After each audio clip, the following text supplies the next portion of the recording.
आज की इस वीडियो में हम अलंकार का संपूर्ण रिवीजन करेंगे। अलंकार बार बार हर परीक्षा में पूछे जाते हैं, तो चलिए स्टार्ट करते हैं। इससे पहले अगर आप चैनल पर पहली बार आए हैं तो चैनल को सब्सक्राइब जरूर कर लें और बेल आइकन को भी ऑन कर लें, जिससे आप तक ऐसी वीडियो पहुंचती रहे। चलिए वीडियो स्टार्ट करते हैं। तो आज की इस वीडियो में हम पढ़ेंगे कि अलंकार। तो अलंकार को पढ़ने से पहले हम अलंकार की परिभाषा पर ध्यान देते हैं। तो अलंकार का अर्थ होता है, अलंकार दो शब्दों से मिलकर बना है, अलम प्लस कार। यहाँ अलम का अर्थ होता है आभूषण या गहना। तो दूसरी भाषा में इसको कहा जाए तो काव्य की शोभा बढ़ाने वाले तत्व को अलंकार कहते हैं। तो ये हो गई अलंकार का अर्थ। तो अलंकार तीन भागों में बटे हुए होते हैं। पहला शब्द अलंकार, दूसरा अर्थ अलंकार, तीसरा उभय अलंकार। तो शब्द अलंकार के अंतर्गत कौन कौन से आते हैं? अनुप्रास अलंकार, यमक अलंकार, श्लेष अलंकार, पुनरुक्ति अलंकार, विप्स अलंकार और वक्रोक्ति अलंकार। ये सारे अलंकार आते हैं शब्द अलंकार के अंतर्गत। इसके अलावा अर्थ अलंकार में कौन कौन से आते हैं? अर्थ अलंकार में आते हैं उपमा, रूपक, उत्प्रेक्षा, मानवीकरण, विरोधाभास, संदेह, अतिशयोक्ति, उपमेय उपमा और भ्रांतिमान। और उभय अलंकार में आते हैं संश्लिष्टि और संकर। तो हम आज की वीडियो में सिर्फ दो ही पढ़ेंगे, शब्द अलंकार और अर्थ अलंकार। उनमें ही हम इम्पोर्टेंट करेंगे जो बार बार परीक्षाओं में अलंकार पूछे जाते हैं, सब नहीं करेंगे। तो इन शब्दों का अर्थ समझते हैं। शब्द अलंकार, शब्द अलंकार मतलब जिनमें शब्दों के द्वारा अलंकार उत्पन्न किया जाए, वहाँ शब्द अलंकार होता है। अर्थ अलंकार, जिनमें अर्थ के माध्यम से अलंकार उत्पन्न किया जाए, वहाँ अर्थ अलंकार होता है। तो चलिए वीडियो में आगे बढ़ते हैं, शब्द अलंकार के भेद पढ़ते हैं। तो अलंकार के सबसे पहले तो दो भेद ऑफिशियल कहे जाए तो ऑफिशियल दो भेद परीक्षाओं में आए कि अलंकार के कितने भेद होते हैं। तो अलंकार के सिर्फ दो भेद होते हैं, शब्द अलंकार और अर्थ अलंकार। कहीं कहीं तीन भी दिए जाते हैं, लेकिन हमें लगाना है दो आंसर। तो शब्द अलंकार और अर्थ अलंकार।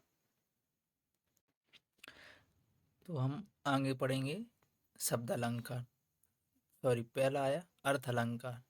अर्थ अलंकार का सीधे सीधा मतलब जिनमें अर्थों के माध्यम से अलंकार उत्पन्न हो। अर्थ अलंकार के अंतर्गत पहला हम पढ़ने जा रहे हैं उपमा अलंकार। तो उपमा अलंकार क्या होता है?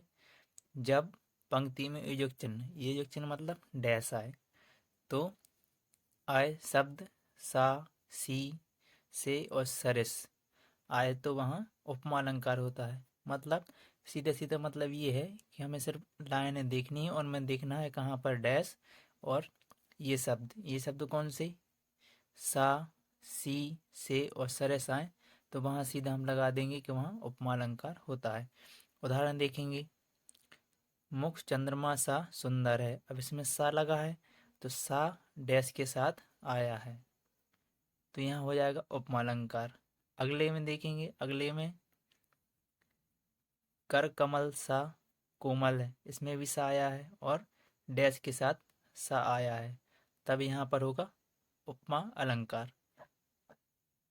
तो जहाँ भी हमें पंक्तियों में सा मिल जाए, सी मिल जाए, से मिल जाए और सरस मिल जाए, लेकिन उसके आगे लगा होना चाहिए डैश योजक चिन्ह, तो वहाँ पर होगा उपमा अलंकार। सीधी सीधी पहचानने की भी ट्रिक है कि उपमा अलंकार को पहचानेंगे कैसे? तो उपमा अलंकार को हम पहचानेंगे योजक चिन्ह से। योजक चिन्ह के साथ सा, सी, से और सरस शब्द आएंगे, तो वहाँ पर उपमा अलंकार हो जाएगा। तो इसके बाद पढ़ते हैं अगला वाला। अगला है उसका उपमा अलंकार का अगला उदाहरण एक और है कि कर कमल सा कोमल है। यहाँ पर सा आया है और डैश के साथ आया है, तो यहाँ पर उपमा दिया गया है। नेक्स्ट है कि मखमल के झूले पड़े हाथी सा टीला। यहाँ पर हाथी सा आया है, तो सा के साथ देखिए, सा के साथ डैश के साथ सा लगा हुआ है, तो यहाँ पर भी उपमा अलंकार होगा। अगला है रूपक अलंकार। तो रूपक अलंकार में योजक चिन्ह आता है जब पंक्ति में केवल योजक चिन्ह आए और सा, सी, से ना आए। मतलब जो अभी अपन ने पढ़ा है कि उपमा अलंकार में सा, सी, से और सरस आता है, लेकिन वहाँ पर आंग लगा होता है, इनके आगे लगा होता है डैश। लेकिन अब उपमा अलंकार में क्या करना है कि कैसे पहचानेंगे, इसमें सिर्फ डैश आएगा, वहाँ के उसके बाद सा सी से सरस नहीं आएंगे। तो इस प्रकार हम रूपक अलंकार की पहचान कर सकते हैं। उदाहरण देखिए, मैया मैं तो चंद्र खिलौना ली हूँ, तो चंद्र और खिलौना दोनों के बीच में लगा है डैश, मतलब दो शब्दों के बीच में योजक चिन्ह है, तो वहाँ पर रूपक अलंकार होता है। रूपक अलंकार का एक और उदाहरण देखते हैं। तो रूपक अलंकार में पहले ही बताया था कि रूपक अलंकार में डैश आएगा और उसके बाद सा सी से और सरस ये शब्द नहीं आएंगे। तो वहाँ पर सीधे सीधे हम पहचान जाएंगे कि रूपक अलंकार है। तो इसमें लिखा है चरण कमल बंदो हरिदाई, हरिराई, राम कृपा। तो इसमें चरण और कमल के बीच में दो शब्दों के बीच में ये एक चिन्ह लगा है, लेकिन सासी से सरस नहीं आया, तो यहाँ पर रूपक अलंकार होगा। अगर लगा होता सासी से डैश के बाद, तो वहाँ उपमा हो जाता। तो बस ये छोटी सी पहचान है रूपक और उपमा की, इन दोनों में इतना ही अंतर है। अगला देख रहे हैं अपन, अगला है कि राम कृपा भव निशा सिरानी। तो यहाँ भी भव और निशा के बीच में लगा हुआ है योजक चिन्ह। तो यहाँ पर हम इस तरह से रूपक अलंकार की पहचान कर सकते हैं। अगला है उत्प्रेक्षा अलंकार। उत्प्रेक्षा अलंकार, तो यदि पंक्ति में ज्यों, मानो, इब, मनु, जनु, जान, मनहु, जानहु आता है, तो वहाँ पर उत्प्रेक्षा अलंकार होता है।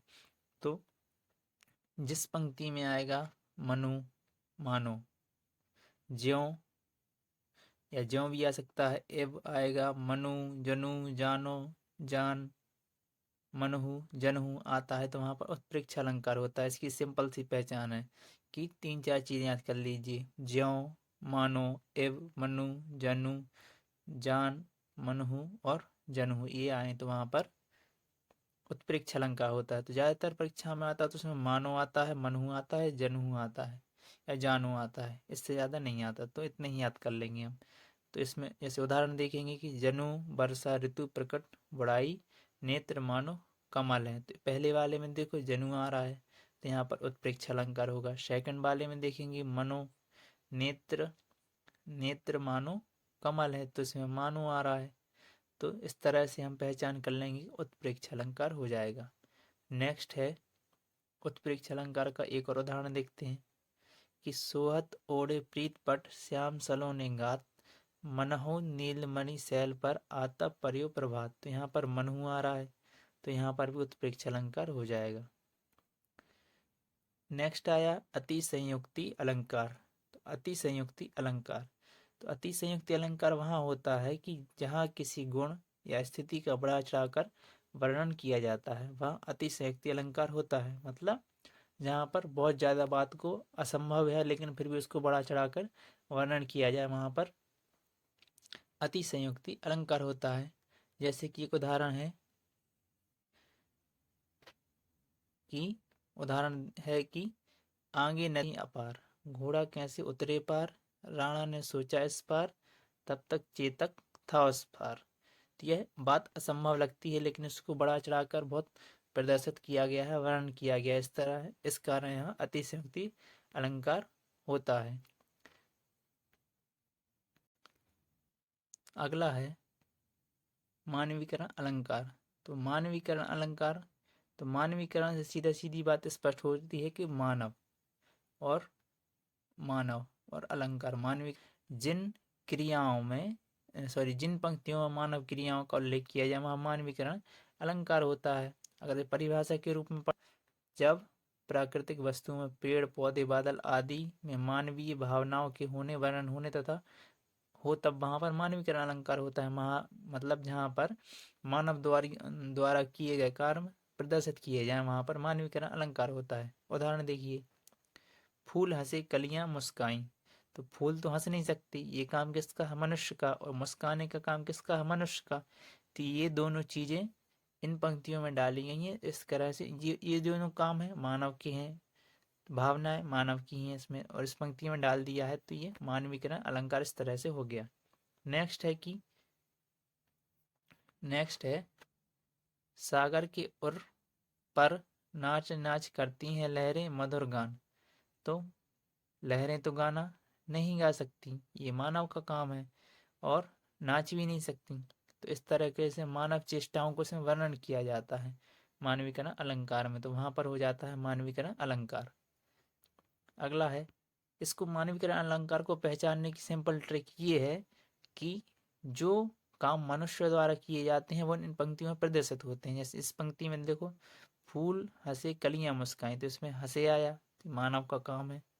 मुस्काई, ये भी मनुष्य मानव का काम है।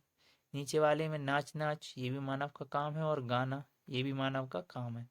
तो इस तरीके से हम सीधे सीधे इसको पहचान सकते हैं कि मानवीकरण अलंकार है। चलिए आगे चलते हैं, अगला देखते हैं। अगली है शब्द अलंकार हो, अर्थ अलंकार के बाद अपन आ गए अब शब्द अलंकार के भेद। तो शब्द अलंकार के भेद भी तीन प्रकार के, मुख्य तीन प्रकार के होते हैं। अर्थ के आधार पर बात करें हम तो, अर्थ के आधार पर बात करें तो शब्द अलंकार के तीन प्रकार के होते हैं। तीन प्रकार कौन कौन से होते हैं? अनुप्रास अलंकार, यमक अलंकार और श्लेष अलंकार। यही अलंकार हैं जो बार बार परीक्षाओं में पूछे जाते हैं। तो चलिए स्टार्ट करते हैं, आगे देखते हैं। अनुप्रास अलंकार।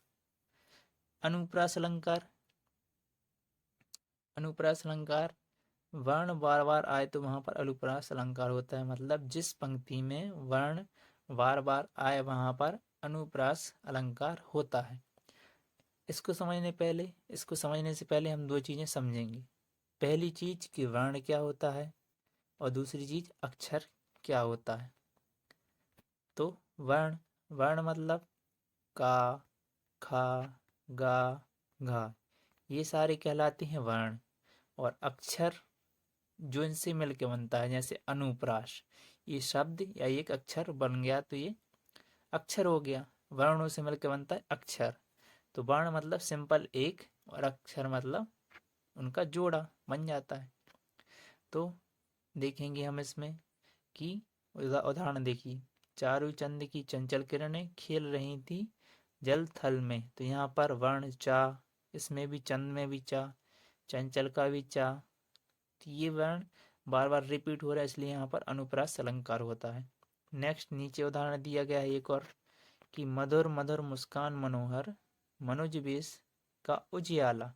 तो यहाँ पर मधुर का माँ, मधुर का माँ, मुस्कान का माँ, मनोहर का माँ, और मनुज का भी माँ। तो ये माँ माँ वर्ण बार बार रिपीट हो रहा है, इस कारण यहाँ पर अनुप्रास अलंकार होगा। नेक्स्ट यमक अलंकार। यमक का अर्थ होता है एक ही शब्द अधिक बार आए और अर्थ अनेक हो। मतलब ऐसा शब्द जिसका प्रयोग एक से अधिक बार हो और उसके अर्थ अलग अलग हो। जैसे कि कनक कनकते सौगुनी, मादकता अधिकाय, बाखाए बोराय नर, या पाए बोराय। तो इसमें कनक और कनक दो शब्द आए हैं जो बार बार रिपीट भी हो रहे हैं, इन दोनों का अर्थ बार बार अलग अलग भी है। जैसे एक कनक का अर्थ है धतूरा, और एक कनक का अर्थ है सोना। मतलब इसका ये है कि अगर ये दोनों चीजें या तो धतूरा या सोना अधिकता में मिल जाए तो आदमी पागल हो जाता है। धतूरा ज़्यादा खा ले तो पागल बौरा जाता है, और या तो फिर सोना ज़्यादा मिल जाए, धन ज़्यादा मिल जाए तो भी वो बौरा यानी पागल हो जाता है, उसकी बुद्धि भ्रमित हो जाती है। तो इस तरीके से हम इसको पहचान सकते हैं। यमक और अनुप्रास, इन दोनों में मात्र इतना सा अंतर है कि इसमें वर्ण की बार बार आवृत्ति होती है, लेकिन और यमक अलंकार में शब्द की बार बार आवृत्ति होती है। तो सिंपली ये अपन को ध्यान रखना पड़ेगा कि यमक में शब्द की आवृत्ति बार बार होती है और अनुप्रास में वर्ण की आवृत्ति होती है। किसकी? वर्ण की। वर्ण मतलब का, खा, गा, ये सारे वर्ण हैं, तो इनकी आवृत्ति बार बार होती है। तो और एक उदाहरण देखिए, नीचे दिया है, काली घटा का घमंड घटा। इसमें भी देखिए, काली घटा का घमंड घटा। यहाँ पर एक घटा, घटा मतलब बादल या मौसम हो गया यहाँ पर घटा, और एक घटा का मतलब कम होना, तो काली घटा का घमंड घटा। तो ये सारे उदाहरण हैं यमक अलंकार के। अगला अलंकार है यमक अलंकार के, एक उदाहरण देख लीजिए। माला फेरत जुग गया, फिरा न मन का फेर, कर का मन का डारी दे, मन का फेर। यहाँ पर ये कह रहा है मन का, यहाँ पर भी मन का, यहाँ पर भी मन का, और यहाँ पर भी मन का।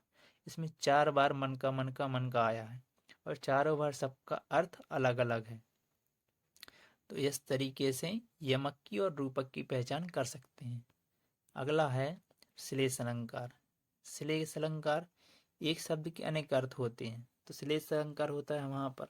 उदाहरण देखिए, रहीमन पानी राखिए, बिन पानी सब सून, पानी गए ना उबरे, मोती मानस चून। तो इसमें पानी का पहला अर्थ है मनुष्य के संदर्भ में कहा गया है। मतलब जब इसका मतलब है कि विनम्रता है, जब तक मनुष्य विनम्रता है तब तक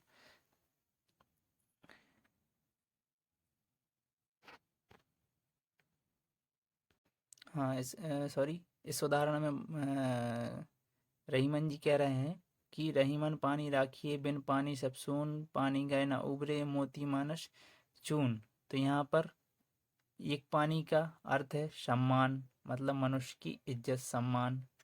दूसरे पानी का अर्थ है कि आभा या चमक, आभा या चमक। अगर ये दोनों चीज़ें चली जाएं तो उस वस्तु का कोई मूल्य नहीं रह जाता। जैसे कि मनुष्य से अगर उसका सम्मान छीन लिया है तो उसका कोई मूल्य नहीं, और मोती से अगर उसकी चमक छीन ली जाए तो भी उसका कोई मूल्य नहीं रहता। तो यहाँ पर इस तरीके से ये श्लेष अलंकार हो जाता है। तो चलिए एक बार इसका अपन क्विक रिवीजन कर लेते हैं। तो शुरू से इसका अपन क्विक रिवीजन कर लेते हैं।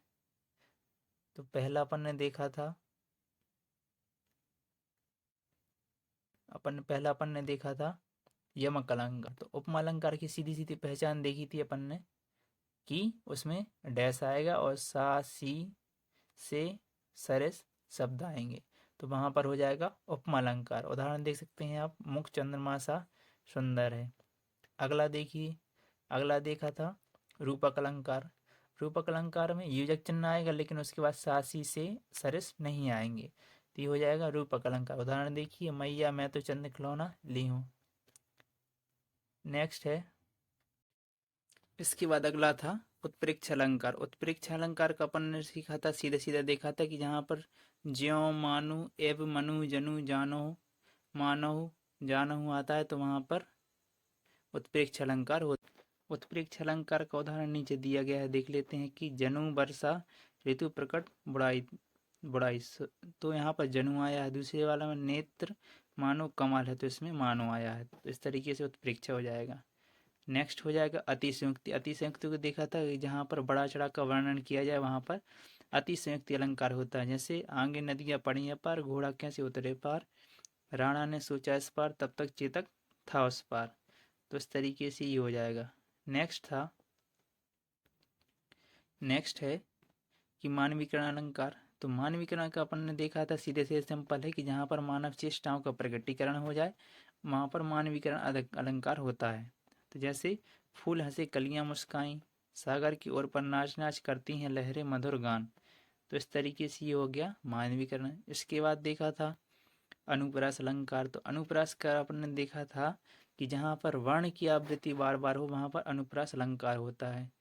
तो उदाहरण देखा था, चारू चंद की चंचल किरणें खेल रही थी जल थल में। तो इसमें चारू में चा, चंद्र में चा, चंचल में था यमक अलंकार। यमक अलंकार में एक ही शब्द एक से अधिक बार आता है तो वहाँ पर, और उसके अर्थ अनेक होते हैं। उदाहरण देखिए, कनक कनक ते सगुनी, मादकता अधिकाय, बाखाए बोराय नर या पाए बोराय।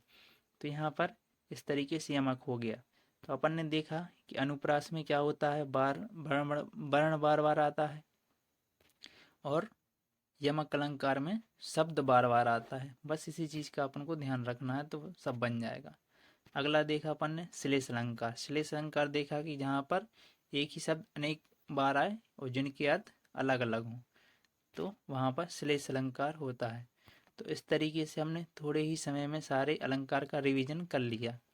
तो अगर आपको वीडियो पसंद आई तो अपने दोस्तों में शेयर करें और वीडियो को लाइक करें और चैनल को सब्सक्राइब करना ना भूलें।